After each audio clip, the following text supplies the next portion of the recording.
Legal, legal. Tudo bem, pessoal? Então, vamos para mais uma aula dessa disciplina maravilhosa que é a biologia. E hoje nós vamos dar continuidade às relações ecológicas, tá? Na última aula, nós paramos nas relações interespecíficas. Na verdade, eu falei na última aula da primeira relação interespecífica, que foi o predatismo. Então, dando continuidade, né, nessa sequência, nós vamos para parasitismo. Tudo bem, galerinha? Então, trata-se de uma relação desarmônica, né? Lembrando aí que a desarmônica, pelo menos um dos indivíduos sai prejudicado, não é isso? Em que uma espécie, o chamado parasita, vive, né, às custas de um outro indivíduo, de outra espécie, o chamado hospedeiro, tudo bem? Então, no parasitismo aí, o parasita retira substâncias, células ou tecidos aí, tá? Desse hospedeiro e acaba prejudicando, tudo bem? Então, nós vamos ter aqui dois tipos básicos de parasitas. O chamado ectoparasita, tá? Vamos dar uma olhadinha aí no ectoparasita, tá? Instala-se na parte externa, ecto, fora, né? Então, na parte externa da pele, né, do tegumento aí, tá, do hospedeiro. Exemplo aí, nós temos as chamadas lampreias, pulgas, né, piolhos, carrapatos, né, como exemplo aqui, tá? Então, ectoparasita que fica na parte externa do hospedeiro, tranquilo? E temos o endoparasita. No caso do endoparasita, né, ele fica na parte interna do hospedeiro, ok? Endo, dentro, tá? Então vai estar lá nos órgãos internos desse hospedeiro. Exemplo aí, protozoários, bactérias, né? Vermes aí, tá? Como, por exemplo, aqui, a lombriga, né? As famosas lombrigas aí, tá certo? Que são parasitas intestinais aí. Tudo bem, galerinha? Então, essa é mais uma relação aí interespecífica desarmônica. Tranquilo? Olha só, nesse caso aqui, aparecendo de novo a competição, né? A gente já viu a competição intraespecífica, né, entre indivíduos da mesma espécie, e agora a competição interespecífica entre indivíduos de espécies diferentes, né? Então, nós vamos ter aí que também é uma relação desarmônica, caracterizada aí por termos, né, no mesmo hábitat, diferentes espécies com nichos ecológicos semelhantes. Por causa disso, né, vai haver uma sobreposição de nichos, ok? Então, nesse caso aí, duas ou mais espécies competem com parte dos recursos naturais, como alimento, território, luz, né? Se eles forem aí autótrofos, né? Ou nutrientes, de maneira geral. Então, no exemplo aqui, nós vamos ter aqui, ó, 3 predadores, né? O leão aí, o guepardo e o leopardo, no caso aqui, para competir para uma mesma presa, né? Nesse caso aqui, essa espécie de antílope, beleza? Nesse caso, o que nós temos aqui? Sobreposição de nichos com relação aí à alimentação. Tranquilo? Então, relação interespecífica, né? Desarmônica, competição interespecífica. Tranquilão? Beleza, vamos lá. Olha só, nós temos o seguinte aqui, né? Para mostrar uma situação aí que a gente até já comentou. Então, segundo o cientista russo, o George Gauss, né? Duas ou mais espécies vivendo em um mesmo lugar não podem ocupar o mesmo nicho por muito tempo. Segundo o Gauss, né, apenas uma delas irá sobreviver, aquela que for mais adaptada. Esse pensamento também ficou conhecido como o princípio da exclusão competitiva, onde uma das espécies acaba excluindo a outra, né, com relação aí à sua adaptação. E o Gauss, ele demonstrou isso com um experimento, né, onde ele pegou duas espécies de paramécios, que são protozoários, tá? Ele colocou inicialmente duas espécies que foram cultivadas no mesmo tubo de ensaio. E esse gráfico está demonstrando isso, demonstrando que as duas espécies, tanto o paramécio aurélia quanto o paramécio caudato, conseguiram aí tranquilamente se equilibrar, se desenvolver, tá? Num determinado tempo. Agora veja, elas estão em diferentes tubos de ensaio, beleza? Então teve o seu crescimento. A partir do momento que o Gauss colocou as duas espécies no mesmo tubo de ensaio, o que aconteceu, né? Como elas apresentam aí nichos muito parecidos, né? Houve competição. Então, a população de Paramécio aurelia sobreviveu, né? Porque no caso aí foi mais eficiente com relação à captura de alimento. E no caso, a Paramécio caudato não conseguiu se desenvolver aí, tá? E ela foi excluída, acabou sendo extinta aí. Tudo bem? Então, comprovando que houve o quê? A sobreposição de nichos ecológicos. Beleza? Ok. Então, vamos lá para mais um exemplo aqui. Uma outra relação interespecífica chamada de amensalismo ou antibiose. Beleza, pessoal?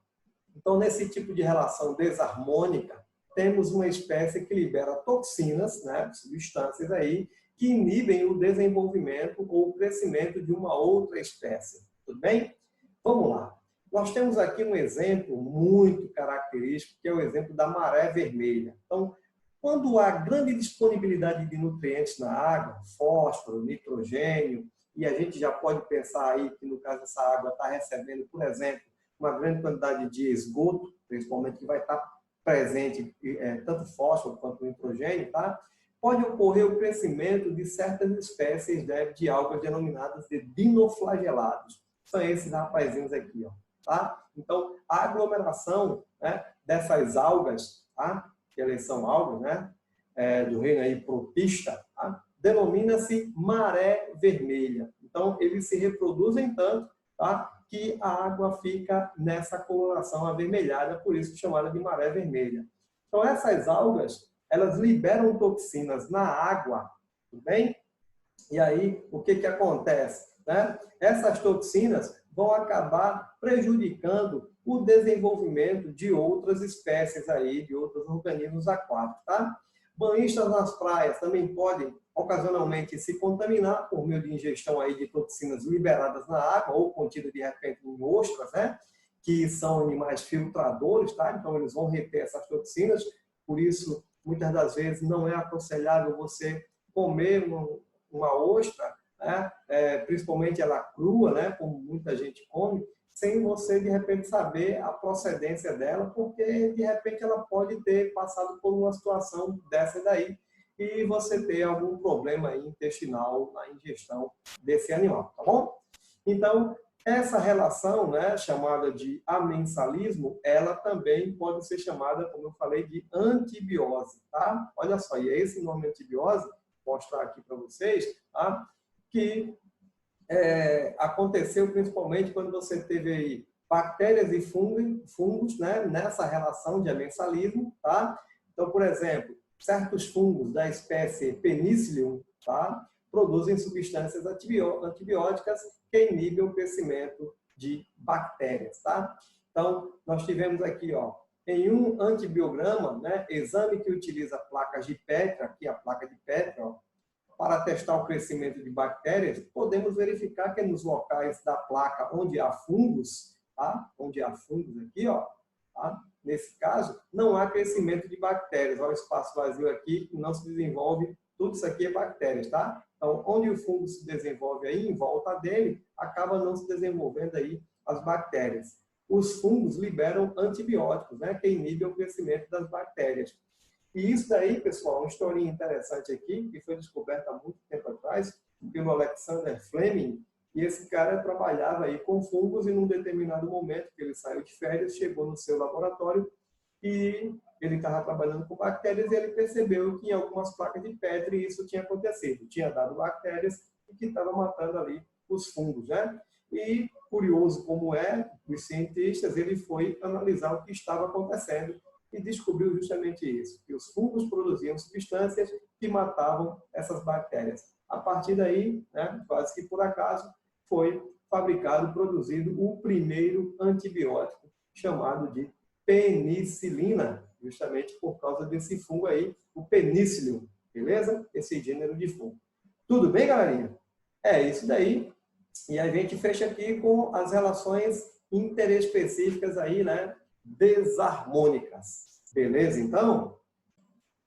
Legal, legal. Então, para fecharmos a parte de relações ecológicas, vamos para uns casos especiais. E o primeiro caso especial que eu trago para vocês é a chamada sinfilia, também conhecida como esclavagismo, tá? Que ocorre entre formigas e esses animais aqui, esses insetos chamados de pulgões, tá bom? Os pulgões, pessoal, eles se alimentam da seiva elaborada, né, das plantas, tá? E o que acontece? Quando eles se alimentam dessa seiva elaborada, eles vão estar aí, né, depois do seu processo digestório, eles acabam liberando, como se fossem suas fezes, gotas açucaradas, tudo bem? Né? Até por causa do alimento deles aí, que é a seiva elaborada. O que acontece? Essas formigas, então, passam a cuidar desses pulgões, né, e acabam levando eles lá para os seus formigueiros, tá? E ficam lá numa espécie de carinho com eles, acariciando lá os seus abdômenes, e eles vão liberando essas gotinhas açucaradas, né, as suas fezes, vamos dizer assim, e elas se alimentam dele, tá? Então, elas acabam se aproveitando dessa produção dos pulgões, tá? Então, elas levam eles para os formigueiros e também levam lá, muitas das vezes, parte de folhas e tal, para que elas possam ir se alimentando e ir produzindo essa seiva elaborada, tudo bem? Então, é uma vantagem aí que os pulgões têm. Outra vantagem que eles têm é porque eles são predados por joaninhas, e as formigas acabam aí ajudando a defender esses pulgões contra as joaninhas, tudo bem? Tranquilo? Então, vantagem eles têm e as formigas também têm vantagem pelo fato de estar tendo aí alimentos. Agora, alguns pesquisadores falam aí que os pulgões acabam sendo aí levados, né, para os formigueiros contra a sua vontade. No caso, é como se eles estivessem sendo escravizados, né? Passam aí a trabalhar para as formigas, por isso o outro nome da relação, também chamada de esclavagismo, tudo bem? Isso é um caso especial, a sinfilia, que nesse caso aí a gente pode até classificar em outros tipos aí, como por exemplo a própria cooperação, onde os dois indivíduos acabam tendo benefícios aí, mas que não é uma relação que é obrigatória, beleza? Vamos para mais um exemplo aqui de casos especiais. Então nós temos aqui a camuflagem, que trata-se aí da capacidade que o predador, né, ou a presa tem de se assemelhar à paisagem onde vive, tá? Então, no caso da presa, a camuflagem é uma importante adaptação, pois confunde o predador. Também, para o predador, a camuflagem confere grande adaptação, pois a presa terá mais dificuldade em localizar o predador, tá? Então, a camuflagem aí também é um caso de relação aí especial, um caso de relação ecológica especial, tudo bem? Temos o exemplo aí da coruja das neves, né? Outros exemplos que a gente tem aí, como por exemplo o camaleão, que ele fica com as cores ali modificadas de repente da cor da relva, né? Está verdinha, ou se está seca, e ele acaba se camuflando ali, e outros organismos que a gente tem aí fazendo esse papel de camuflagem. Certo? Então, vamos para o último exemplo aqui, que é o mimetismo. Cuidado! A camuflagem, o organismo vai se camuflar com o ambiente, tá? Ele vai se confundir ali com o ambiente ou para pegar a sua presa ou de repente para fugir do predador, né? Agora, o mimetismo trata-se da capacidade que uma espécie tem de imitar a morfologia ou o comportamento de uma outra espécie, tá? Aumentando aí a probabilidade de sobrevivência no caso de proteção contra predadores. Dá um exemplo, dá uma olhada nesse exemplo aqui, ó, mimetismo em borboletas, né? Então, segundo alguns autores, as marcas redondas contidas nas asas da borboleta coruja, essa aqui, ó, tá? Fazem com que os predadores confundam com os olhos das corujas. Então, quando a borboleta está aí, que o pássaro chega aí, né, que ele dá uma olhada nessa estrutura aqui, ele se confunde aqui com o olhar da coruja, tá? Então, assim, pelo menos em tese, né, a borboleta imitando aí, ou mimetizando os olhos da coruja, acaba espantando os seus inimigos naturais, tá bom? Outros exemplos que nós temos aí de alguns insetos, um inseto chamado de bicho-pau, né, que ele se imita troncos de árvores, né? Tem um outro chamado de bicho-folha também, que imita lá uma folha, tá? Então, esses são exemplos de mimetismo, tá? quando uma espécie tenta imitar a morfologia ou, de repente, o comportamento de uma outra espécie. Quando é com o ambiente, isso se chama camuflagem. Beleza, galera?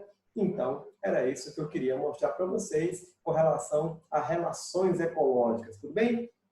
Um grande abraço para vocês, tudo de bom e até o nosso próximo encontro, até a próxima. Valeu, tchau, tchau.